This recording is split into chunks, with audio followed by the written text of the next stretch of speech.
तो फ्रेंड्स, हमारा next topic कहता है payment of invoice should be made within 180 days from the date of invoice.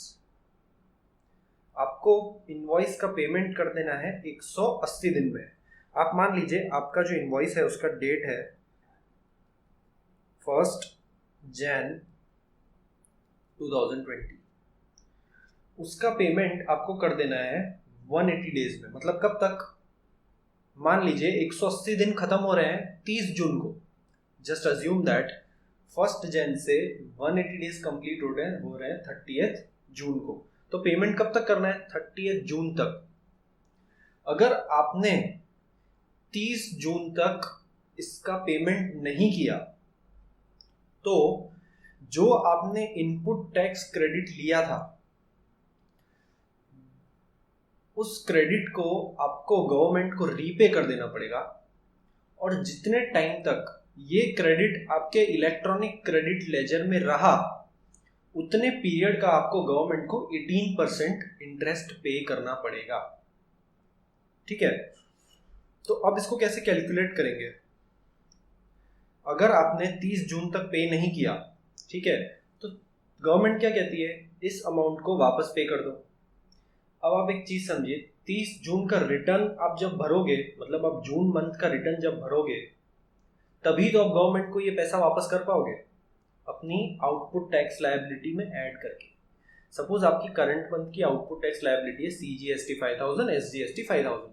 तो उसमें आपको सपोज जो आपने इनवॉइस पे ITC लिया था, जिस इनवॉइस का आपने पेमेंट नहीं किया है उसका जो ITC लिया था वो था 100 CGST 100 SGST।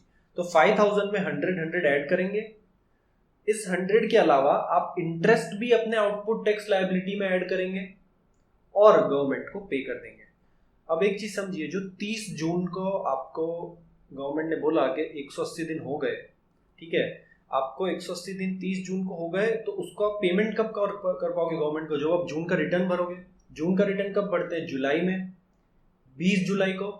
ठीक है, तो सपोज आपने रिटर्न भरा 20 जुलाई को, तो 20 जुलाई तक का आपको इंटरेस्ट पे करना है, जिस दिन तक आपने गवर्नमेंट को जो ITC था वो रीपे नहीं कर दिया। अच्छा, 20 जून तक, 20 जुलाई तक तो भरना, ये क्लियर हो गया, लेकिन कब से? तो from the date of availment of credit. अब इनवॉइस कब का है फ्रेंड्स? 1 जनवरी 2020।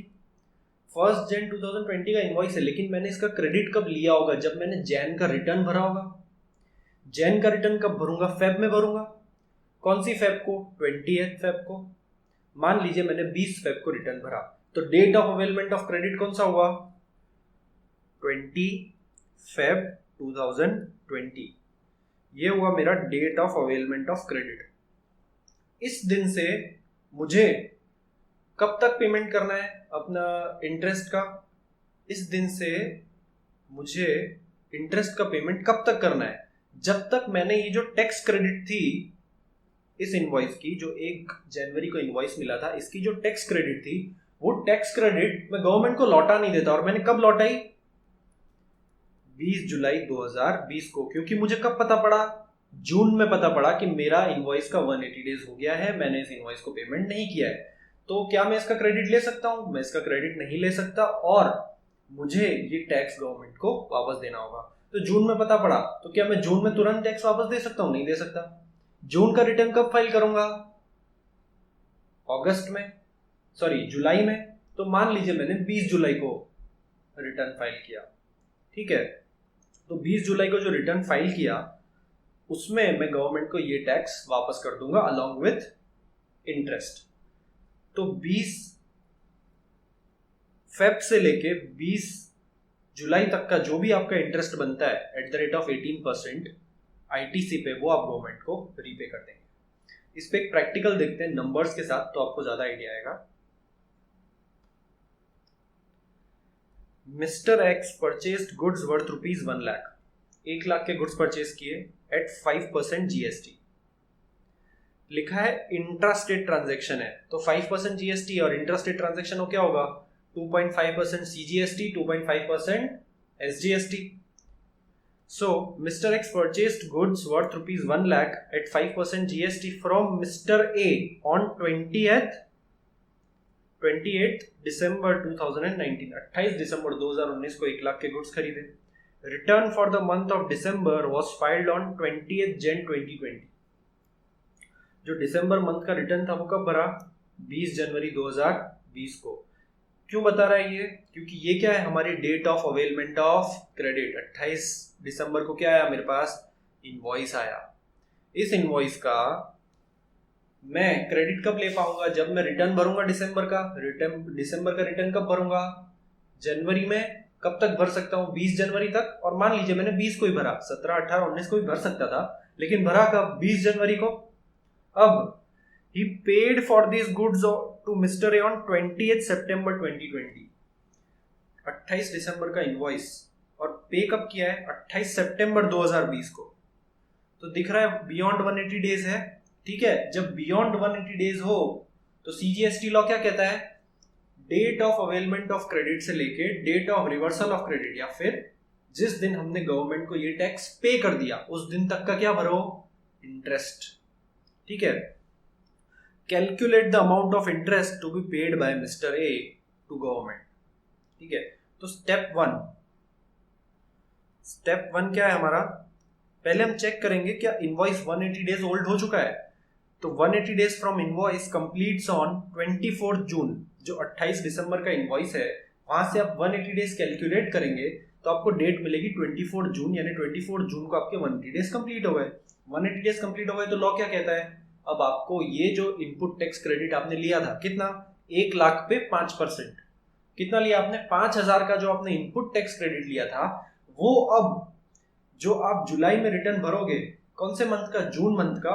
उसमें जो आपका आउटपुट टैक्स होगा, जो आपने जून के मंथ में सेल्स कलेक्ट किया होगा, जो आउटपुट टैक्स कलेक्ट किया होगा, उसमें ये 5,000 रुपीज आप ऐड कर दो, क्योंकि इसका आपने पेमेंट नहीं किया है. और इस 5,000 रुपीज को तो ऐड करो, उसके साथ क्या ऐड करो? इस 5,000 रुपीज पे जो इंटरेस्ट लगा है वो इंटरेस्ट. तो कब से कब तक का? From the date of availment to the date of payment to government. ठीक है. स्टेप बाय स्टेप देखते हैं. तो 24 जून को 180 दिन कंप्लीट हो गए. So the tax credit will be repaid to the government by 20 July. 24 जून को पता पड़ा 180 डेज हो गए. तो नेक्स्ट मंथ के रिटर्न में क्या करेंगे? हम उसको रीपे कर देंगे क्रेडिट को, गवर्नमेंट को. फाइन. तो 20 जुलाई को क्या किया हमने? रीपे कर दिया. Calculation of interest. सबसे पहले हम इंटरेस्ट कैलकुलेट करेंगे. तो जैन मंथ में मैंने क्रेडिट कब अवेल की? तो लिखा है 20th जैन को रिटर्न फाइल किया. तो 20th Jan would be the date of availment of credit. मतलब जैन मंथ के 12 डेज गिनूं मैं. जैन मंथ में ये क्रेडिट मेरे पास कितने दिन रही? 12 दिन. फेब में 29 दिन, मार्च में 31 दिन, अप्रैल में 30, मई में 31, जून में 30, और 20 जुलाई को जाके मैंने ये टैक्स क्या किया? गवर्नमेंट को रीपे कर दिया. तो टोटल ये टैक्स मेरे पास कितने दिन रहा? 183 डेज तक ये टैक्स मेरे पास रहा. समझ आ रहा है फ्रेंड्स? ठीक है. मैंने जिस दिन अवेल किया उस महीने के डेज प्लस जब तक अवेल किया तब तक के डेज का हम क्या करेंगे? टोटल. ठीक है. और क्रेडिट कितनी ली हमने? 5,000. 1 लाख पे 5%. तो 5,000 that is ITC amount. 18% rate of interest government ने स्पेसिफाई किया. और डेज कितने? 183 divide by number of days in a year that is 365. इस तरीके से आपका इंटरेस्ट अमाउंट बनता है 451. तो 5,000 प्लस 451 इंटरेस्ट, ये आप कब पे करोगे? जुलाई 20 को गवर्नमेंट को आप रीपे कर दोगे. समझ आ रहा है फ्रेंड्स? ठीक है. अब एक और चीज इसमें क्या लिखा है? Also state whether mister x can reclaim the credit. मतलब जो क्रेडिट मैंने पहले ली फिर उसको रिवर्स करके गवर्नमेंट को मैंने पे कर दिया. ठीक है. अब मैंने गवर्नमेंट को रीपे कर दिया, लेकिन मैंने बंदे को पेमेंट किया 20 सितंबर को.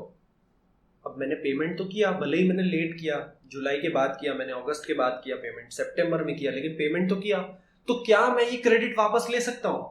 क्या ये क्रेडिट मैं अपने इलेक्ट्रॉनिक क्रेडिट लेजर में वापस ले सकता हूँ? तो गवर्नमेंट कहती है बिल्कुल ले सकते हो। एक बार अगर आप जो आपने क्रेडिट रिवर्स किया था तो उसका रीजन क्या था? Non payment. अब आपने उस पेमेंट को क्लियर कर दिया है, आपने सप्लायर को वो पेमेंट दे दिया, तो आप वो क्रेडिट वापस ले सकते हो। ठीक है फ्रेंड्स, क्या करोगे आप? वो क्रेडिट वापस ले लोगे अपने इलेक्ट्रॉनिक क्रेडिट लेजर में। तो आंसर है yes, he can reclaim ITC anytime after he has paid to the supplier the total invoice amount including tax। तो ये क्रेडिट आप इलेक्ट्रॉनिक क्रेडिट लेजर में वापस ले सकते हो। कब लोगे? आपने पेमेंट कब किया? 28 सितंबर को। तो क्या 28 सितंबर को इलेक्ट्रॉनिक क्रेडिट लेजर में ले सकते हो क्या? नहीं। सितंबर का रिटर्न कब फाइल करेंगे? अक्टूबर में। तो अक्टूबर के रिटर्न में मैं अपना इनपुट टैक्स क्रेडिट लूंगा। समझ आ रहा है फ्रेंड्स? क्लियर है? अब एक बार रीड कर लेते हैं। The registered person must pay the supplier the value of goods और services along with the tax within 180 days from the date of issue of invoice। 180 दिन में क्या कर देना है? Payment. In the event of failure, the corresponding credits will be by the registered person would be added to his output tax liability with interest.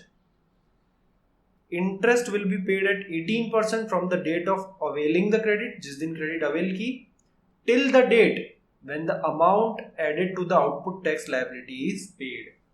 इस amount को क्या करेंगे? हम आउटपुट टैक्स लायबिलिटी में ऐड करेंगे, और जब उसको हम पे करेंगे, यानी नेक्स्ट मंथ के रिटर्न में क्या करेंगे? उसको पे। उस दिन तक हम क्या पे करेंगे? उसका इंटरेस्ट। जैसे हमारे केस में डेट ऑफ अवेलमेंट था 20 जनवरी, तो जनवरी के हमने कंसीडर किया 12 दिन, और जुलाई के 20 दिन क्यों कंसीडर किए? क्योंकि हमने गवर्नमेंट को रीपे कब किया? जो जुलाई में रिटर्न भरा, जून का कब भरा था? 20 जुलाई को भरा था। तो 20 जुलाई हमने ये टैक्स गवर्नमेंट को रीपे कर दिया। ठीक है, तो 183 डेज हमने कैलकुलेट किया और उस पर 451 रुपीज हमने इंटरेस्ट पे कर दिया। फाइन। तो क्या मैं इसको रिक्लेम कर सकता हूँ? बिल्कुल रिक्लेम कर सकता हूँ। कब रिक्लेम कर सकता हूँ? जब मैं अपने कस्टमर को पेमेंट दे दूँ। Once the recipient makes the payment of value of goods along with tax, he will be entitled to avail the credit again। वो क्रेडिट वापस ले सकता है। अब एक और इंपॉर्टेंट पॉइंट है, without any time limit. Without any time limit का मतलब आपको पता है, आईटीसी की एक टाइम लिमिट है, जो हमने प्रीवियस लेक्चर में पढ़ा। ठीक है, इसी सेशन में हमने पढ़ा कि आईटीसी अवेल करने की एक टाइम लिमिट है। क्या टाइम लिमिट है? Due date of the return of September of succeeding financial year और the date of annual return whichever is earlier. ये है आईटीसी अवेल करने की टाइम लिमिट। तो क्या कहता है कि जब आप क्रेडिट रिवर्स कर दो ड्यू टू नॉन पेमेंट और इस क्रेडिट को आप वापस अवेल करो, तो अवेल करने की कोई टाइम लिमिट नहीं है, आप कभी भी अवेल कर सकते हो।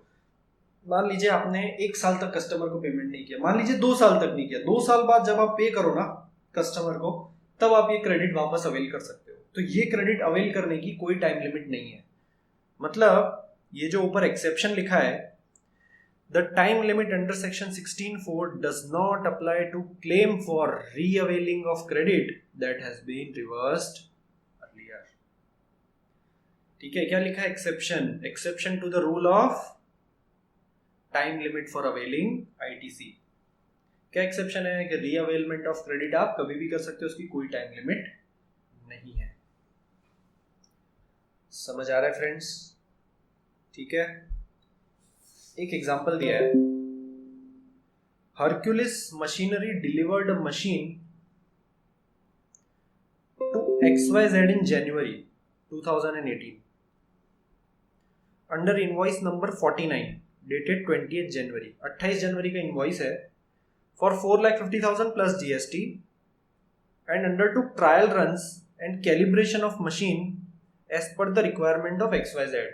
The amount chargeable for the post-delivery activities was covered in a debit note raised in April 2018 for 50,000 plus GST.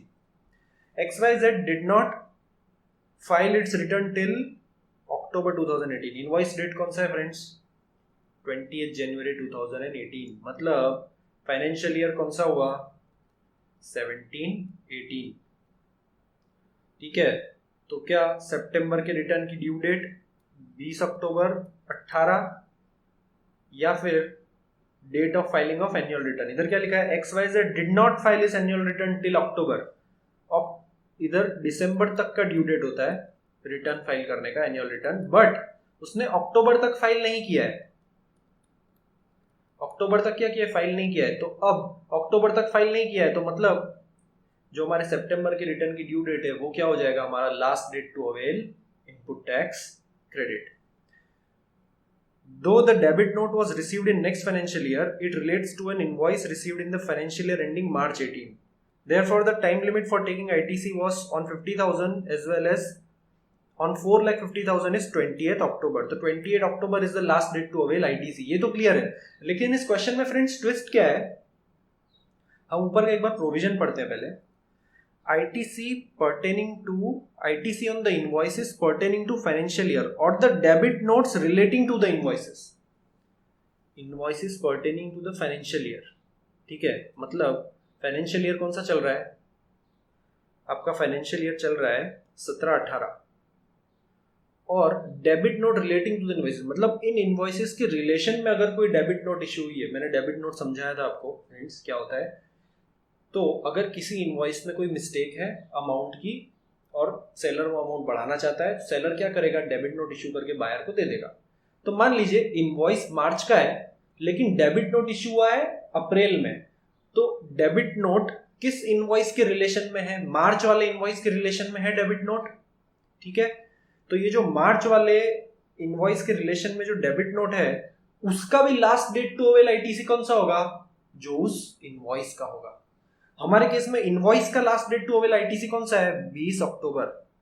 तो डेबिट नोट भले अप्रैल में इशू हुआ, मतलब डेबिट नोट का फाइनेंशियल ईयर आप देखोगे तो वो 18-19 होगा, क्योंकि वो कब इशू हुआ, अप्रैल 18 में।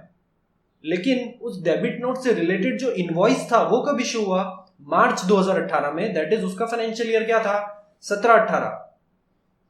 तो भले ही फाइनेंशियल ईयर अलग है लेकिन ये डेबिट नोट किस इनवॉइस के रिलेशन में है, जो इनवॉइस 17-18 में इशू हुआ था उस इनवॉइस के रिलेशन में। इसलिए last date to avail ITC उस डेबिट नोट के लिए भी कौन सा होगा, 17-18 का due date, that is 20 October 2018। ठीक है, यहां पे वही लिखा है, therefore the time limit for taking ITC on 50,000 as well as 4,15,000 क्या है, इनवॉइस का अमाउंट, और डेबिट नोट का अमाउंट क्या है, the amount chargeable for the post delivery activities was covered in a debit note. Machine को deliver तो किया पर पोस्ट डिलीवरी एक्टिविटीज मतलब इंस्टॉलेशन, टेस्टिंग वगैरह के उसने अलग से चार्जेस लिए, तो उसके लिए क्या इशू किया, डेबिट नोट। कब इशू किया, अप्रैल 2018 में। क्या वैल्यू क्या थी डेबिट नोट की, 50,000 रुपीज प्लस जीएसटी। तो इस 50,000 प्लस जीएसटी का भी ड्यू डेट कौन सा होगा, 20 अक्टूबर 2018। क्यों, क्योंकि ये debit note pertains to that invoice, ये इसी इनवॉइस के रिलेशन में है। कौन सा इनवॉइस के, जो 4,15,000 का इनवॉइस है वो। ठीक है फ्रेंड्स, क्लियर है। अब फ्रेंड्स ये जीएसटी का जो इनपुट टैक्स है, आउटपुट टैक्स है, इसकी अकाउंटिंग किस तरीके से होती है देखते हैं।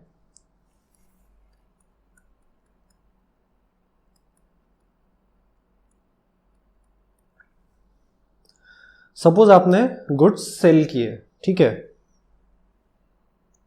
तो डेटर्स अकाउंट डेबिट और बैंक अकाउंट डेबिट, व्हाटएवर। अगर आपने कैश सेल किया तो बैंक अकाउंट डेबिट, और अगर आपने क्रेडिट दिया है तो debtors account debit. To sales account, to suppose debtors account debit 1,05,000 है और आपने सेल किया 1 लाख का एट 5% जीएसटी, तो टू आउटपुट टैक्स अकाउंट 5,000, ये जाएगा आपका असेट्स में अंडर करंट असेट, ये जाएगा आपका P&L क्रेडिट, ठीक है, ग्रुपिंग की बात कर रहा हूं, and this will go under current liability. Current liability क्यों? क्योंकि आपने जो आउटपुट टैक्स कलेक्ट किया है वो आपको क्या करना है, गवर्नमेंट को पे करना है, इसलिए किस में जाएगा, करंट लायबिलिटी में।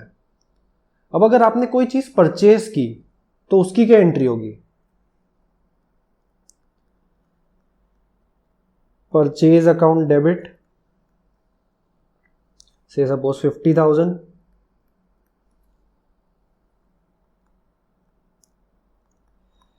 इनपुट टैक्स अकाउंट डेबिट 2500, मान लेते हैं 5% पे था,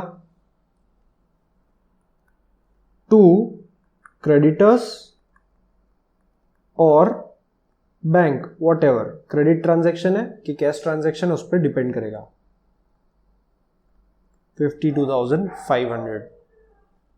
ठीक है, और ये अकाउंटिंग भी CGST, SGST और IGST के लिए अलग अलग होगी। ठीक है, तो हम मान लेते हैं कि ये जो दोनों एंट्रीज है वो इंटर स्टेट ट्रांजेक्शन की है। इंटर स्टेट ट्रांजेक्शन है तो क्या लगेगा, IGST, तो हम क्या करेंगे, टू IGST अकाउंट, और इनपुट टैक्स की जगह भी इनपुट IGST अकाउंट।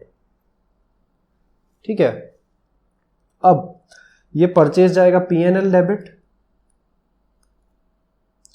ये जाएगा आपका करंट एसेट्स में। करंट एसेट्स में क्यों?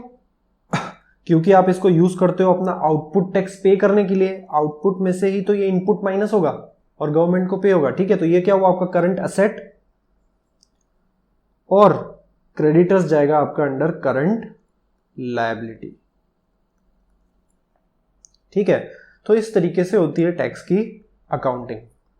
अब जो परचेज का ट्रांजैक्शन है, सपोज आपने मशीन परचेज की, ठीक है, तो मशीन के केस में क्या होगा, दो तरीके से एंट्री हो सकती है। नंबर 1, मशीन अकाउंट डेबिट, से suppose 1 lakh, input tax account debit, से सपोज 5,000, ये हम मान लेते हैं इंटर स्टेट ट्रांजेक्शन है तो क्या होगा, input IGST account debit 5,000 to bank account 1,05,000। ठीक है, तो ये आपका 1,05,000 करंट एसेट में से माइनस होगा, this will reduce current asset. Machine क्या करेगा, machine will increase fixed asset and input tax will increase your current asset. ठीक है, ये एक तरीके का अकाउंटिंग हुआ। दूसरा अकाउंटिंग हुआ ये नंबर 2, मशीन अकाउंट डेबिट,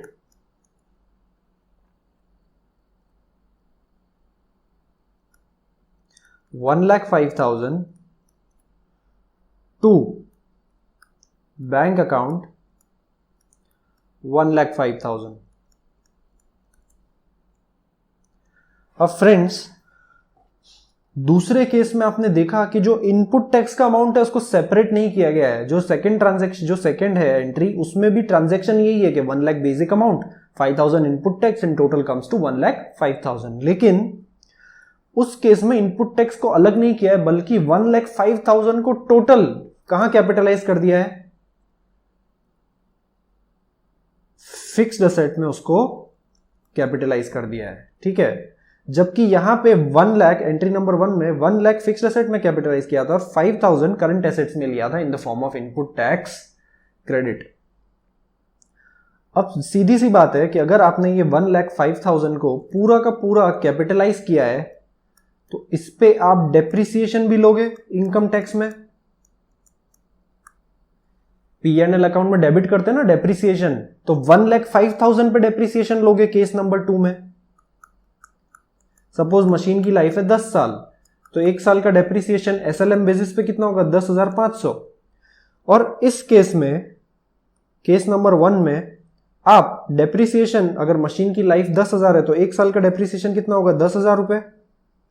कहने का मतलब ये, केस नंबर 1 में आप डेप्रिसिएशन कितने पे लोगे, 1 लाख की अमाउंट पे। केस नंबर 2 में कितने पे लोगे, 1,05,000 पे, क्योंकि आपने इनपुट टैक्स क्रेडिट भी क्या कर दिया, कैपिटलाइज कर दिया। तो सीजीएसटी लॉ ये कहता है जब आप इनपुट टैक्स क्रेडिट को भी असेट के साथ कैपिटलाइज कर देते हो और उस पे आप डेप्रिसिएशन लेते हो, ठीक है, उस पे आप पीएनएल में डेप्रिसिएशन लेते हो, तो आप जो आपका इनपुट टैक्स क्रेडिट है वो आप यूटिलाइज नहीं कर सकते, आप इनपुट टैक्स क्रेडिट अवेल नहीं कर सकते। तो अगर आपको इनपुट टैक्स क्रेडिट अवेल करना है तो आपके फिक्स्ड एसेट में आपको केवल 1 लाख कैपिटलाइज करना है और 5,000 अलग से आपको करंट एसेट्स में कहां पे रखना है, इनपुट टैक्स क्रेडिट में। समझ आ रहा है फ्रेंड्स? तो गवर्नमेंट क्या कहती है, या तो आप डेप्रिसिएशन लो, ठीक है, पूरा 1,05,000 कैपिटलाइज करो। अगर डेप्रिसिएशन नहीं ले रहे हो तभी आप क्या ले सकते हो, इनपुट टैक्स क्रेडिट। मतलब आप ड्यूअल बेनिफिट नहीं ले सकते, एक तरफ आप पीएनएल में डेप्रिसिएशन डाल के अपना प्रॉफिट कम कर रहे हो और टैक्स कम पे कर रहे हो, दूसरी तरफ आप इनपुट टैक्स क्रेडिट भी ले रहे हो, ठीक है। आपने ये जो 5,000 का अमाउंट है जो आपका इनपुट टैक्स क्रेडिट का, 1,05,000 में से 5,000 क्या इनपुट टैक्स क्रेडिट, इस 5,000 को आप कैपिटलाइज भी कर रहे हो और उस पर डेप्रिसिएशन भी ले रहे हो, और एक तरफ आप कह रहे हो कि आपको इनपुट टैक्स क्रेडिट भी लेना है, मतलब आपको आउटपुट टैक्स में से ये 5,000 माइनस भी करना है। तो गवर्नमेंट कहती है ऐसे आप ड्यूअल बेनिफिट नहीं ले सकते, आपके पास एक ही ऑप्शन है, या तो आप डेप्रिसिएशन लो कैपिटलाइज करके टोटल अमाउंट को, या तो आप क्या करो 1 लाख को कैपिटलाइज करो और 5 लाख को इनपुट टैक्स क्रेडिट को सेपरेटली अकाउंट करो और आउटपुट टैक्स में से डिडक्ट कर दो। समझ आ रहा है फ्रेंड्स? ठीक है, रीड करते हैं एक बार। तो what CGST law says, if depreciation claimed on tax component ITC is not allowed. Tax component मतलब इनपुट टैक्स क्रेडिट, उस पर आपने क्या ले लिया, डेप्रिसिएशन, तो आईटीसी आपको नहीं मिलेगा।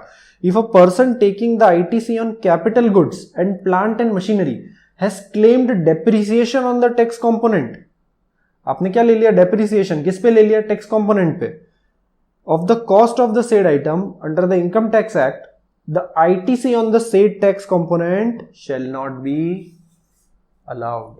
आप जब इनकम टैक्स पढ़ेंगे तो इनकम टैक्स में आप सीखेंगे कि जो डेप्रिसिएशन है उसकी वजह से आपका जो टैक्स पेएबल है ऑन योर इनकम टैक्स, जो आपका नेट प्रॉफिट आता है ना पीएनएल में, वो डेप्रिसिएशन की वजह से कम होता है और आपको उसकी वजह से जो टैक्स लायबिलिटी है आपकी वो कम हो जाती है डेप्रिसिएशन की वजह से, ठीक है। तो गवर्नमेंट कहती है या तो आपकी टैक्स लायबिलिटी आप कम करो इनकम टैक्स एक्ट में, या तो आप जीएसटी लॉ में, सीजीएसटी लॉ में क्या ले लो, इनपुट टैक्स क्रेडिट ले लो।